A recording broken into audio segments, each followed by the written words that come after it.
நான் சொன்னேன் உண்மையிலே தெரியாதுமா, வெயிட் பண்றேன் நானும் அப்படின்னு. ஸோ எதுக்கு சொல்ல வரேன்னா, எவ்ரிபடி இஸ் எக்ஸைட்டட்.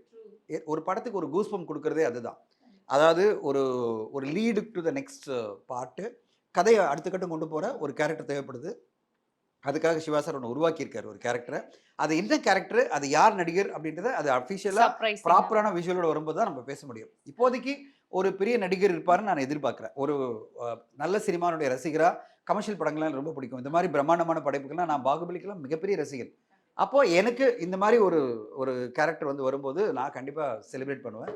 ஸோ அதுக்காக வெயிட் பண்ணிட்டு இருக்கேன். யார் அது? அப்படின்னு நானும் வெயிட் பண்ணிட்டு இருக்கேன். எஸ். ஆக்சுவலி இந்த கங்குவா ட்ரெய்லர் பார்க்கும்போது எல்லாரும் பாசிட்டிவ்ஸ் அப்படின்னு ஒரு பக்கம் இருந்தாலும், பாபி டியோல் சாரோட டப்பிங் வந்து ஐயோ! இன்னும் அப் டூ த மார்க் இல்லையே அப்படின்ற ஒரு வருத்தம் வந்து இருக்கு.